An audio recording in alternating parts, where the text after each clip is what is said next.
my knees before the Father. He prays for the church. This is the second time he prays, second prayer that we read of earlier on in this book, in this letter. He also talks about himself praying for this church. But one of the things we do notice is that from verses 14 onwards, this particular prayer, Paul prays for power. He says in verse 16 that according to the riches of his glory, the riches of God's glory, that God may grant you to be strengthened with power. Strengthened with power. And again the word power appears later on in verse 18, that you may have the power to comprehend, or the strength, the power to comprehend. Paul prays for powers. It is something about what we can do on our own power when we pray. And Paul reminds us, if we are to pray, we need to pray for God's power, for God's strength, for it is His work in our lives that makes a difference. But more important than that, I think here he reminds us what the power ought to be about. You see, even when we Christians pray in the church, and I've seen many Christians pray, perhaps you could name certain denominations which pray for power. For them, power is about exercising miraculous gifts, exercising supernatural powers that are seen and that make people go, wow! But we will see here in this passage that when Paul prays for power, it is not the power to perform miracles, it is not the power to cast out demons, it is not all that power, not that is wrong. But he is going to ask for power for something very different. You see, he goes on to say here, well, first in verse 16 he says, according to the riches of his glory, he may grant you to be strengthened with power through his Spirit in your inner being. He reminds us that the power that comes to us through God, the Holy Spirit. It's power that comes only from the Spirit. But secondly, he reminds us that power, the destination, the location of that power is in our inner being. That we need to be built up by the power of God, by the power of the Holy Spirit in our inner being. We need to take this seriously. Why do we need to take this seriously? Because I think for many of us, all of us, even myself, oftentimes as I go through life, I pay very little, not enough regard to my inner being. A lot of the times I'm more concerned about my outer being, my clothing. I'm more concerned about what's happening around me, what I'm seeing outside. But Paul reminds us that the most important thing that is to happen in your life has to do with the transformation, the empowering, the strengthening of the inner man, the inner person, the inner being. How many of us pay attention to that? You see, we come back, I'm afraid we always come back to the same basics. How do we strengthen the inner being if we are not giving the inner being the Word of God? If we are not paying attention to how we are growing in our inner being.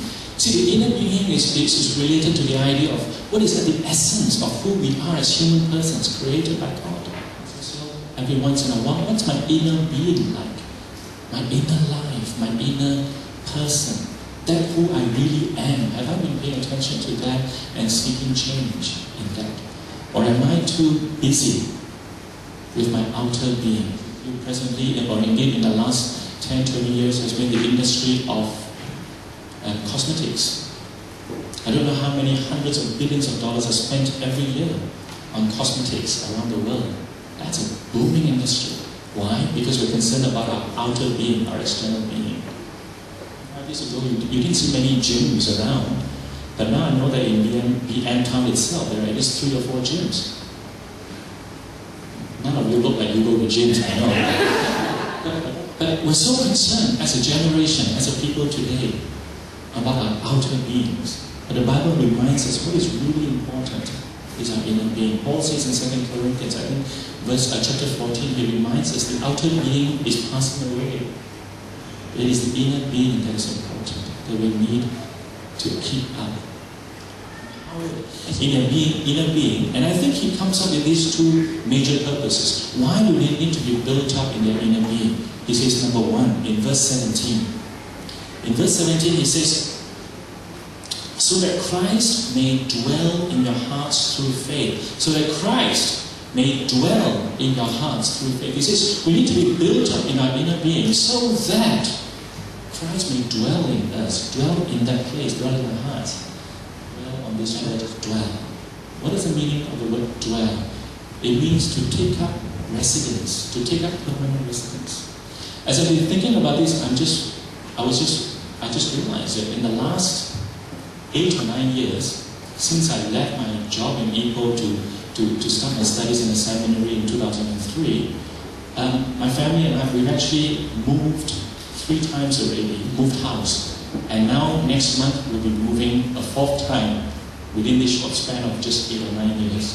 But this time in February we're moving into BM Town. And we found a place, Sister Julian's brother's place, and we're looking forward to them moving.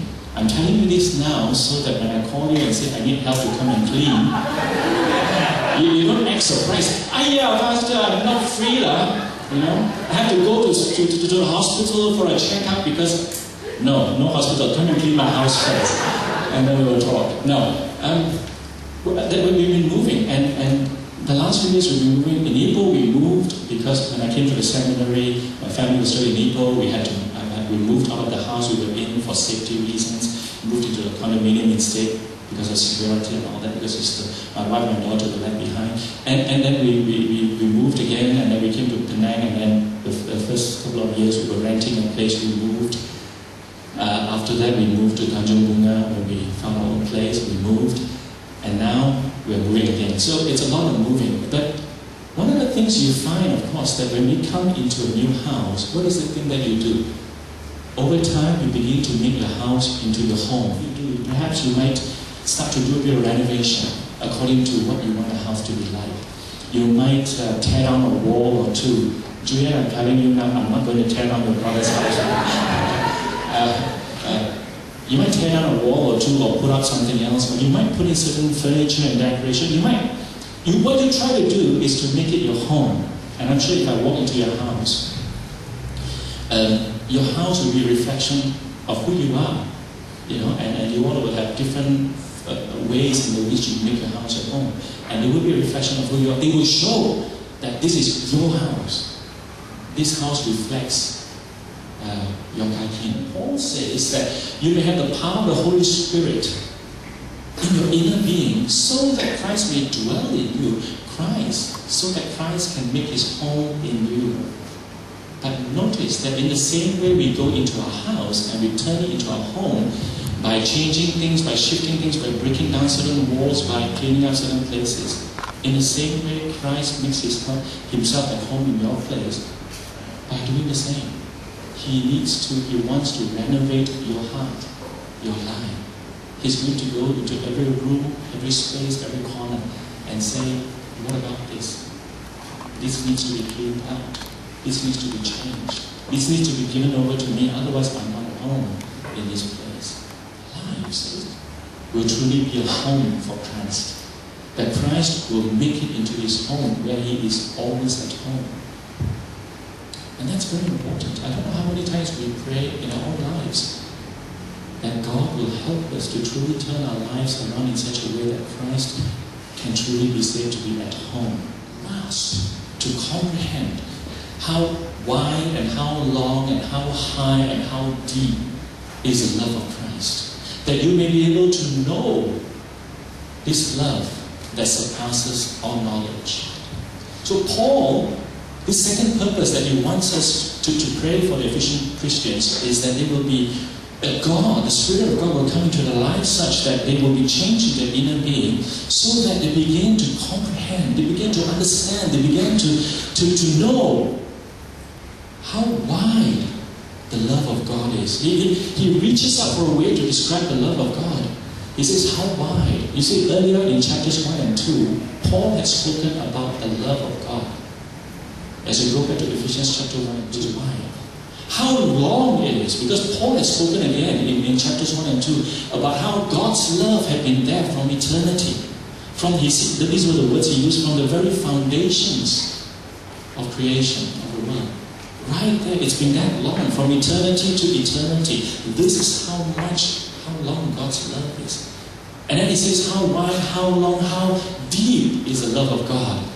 Because in chapters 1 and 2 in Ephesians, he talks about how this love of God had reached down deep into the places where we were, the places of sin and trespass, where we were lost in sin.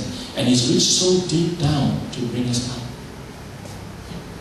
And then he says how high the love of God is, because again, in chapters 1 and 2 of Ephesians, he has spoken about how because of God's love for each one of us, he's protected us from the depth of sin. Not only that, it says there, he has been in chapter 2, he says he has placed us in the heavenlies with Jesus Christ, with his Son. That's salvation. You see, Paul was someone who was thoroughly captivated by the love of God. And this is what he prayed for the Ephesian church, Ephesian Christians, that they too will begin to know this immense love of God. In fact, you see there in verse 19, he says that you will know this love that surpasses all knowledge. You will know, you will grasp, you will comprehend this love that surpasses all knowledge. And I feel like when I see Paul, I'm going to ask him about this verse, because I'm going to ask him, you say that we need to know the love of God that surpasses all knowledge. If it surpasses all knowledge, Paul, how can we know? So I would also sit down with Paul and probably have a debate over how he uses words. But I think we understand what he's saying. He's saying, I think from this verse, the love of God is so great, so beyond our human understanding, that I have no words to describe how great it is. But I want you to know it. I want you to know it. Became a Christian 10 years ago. I became a Christian. The one thing that really captivated me was the love of God that brought me to him. It was the love of God, and I was just so convicted by his love that was the one thing that led me into conversion. And in my early years as a Christian, that was it, the love of God. And I don't know, I might as well share this with you as well. My wife will tell you, I never cried so much. I've never cried so much. But at that time, when I was converted, when I knew the love of God, I cried and cried and cried a long time. Because I've never known love like this. I think many of you can share this testimony with me. But over the years, I found that as I began to grow out of that, as I thought I was maturing, it began not so much to be about God's love for me, it was about my love for God. How much I love God, trying to show how much I love God, trying to change my life such that I love God. And that is important, of course. This is the great commandment that we are to love the Lord our God with all our heart, soul, and mind. And so that became my consuming desire, that I love God. But you know, I find that as I have gone over time in the last 1-2 years or so, I don't know whether this is part of the path of maturity, the trajectory of maturity, but I find that now I'm coming back to where I started, which is that I'm consumed by the knowledge of the love of God for me. Yes, my love for God, my wanting to live this life as a life of love for God is still there, but I find that the one consuming thing that keeps coming into my mind, into my heart, into my whole being is the love of God. That we can never get beyond this point. That is always our starting point, the love of God for us. That probably will be the ending point, the love of God for us. And that will be all the points in between our starting and our ending, the love of God for us. This is what the Bible wants us to know. Not just Paul here, but this is what the Bible really wants us to know. It is all about the love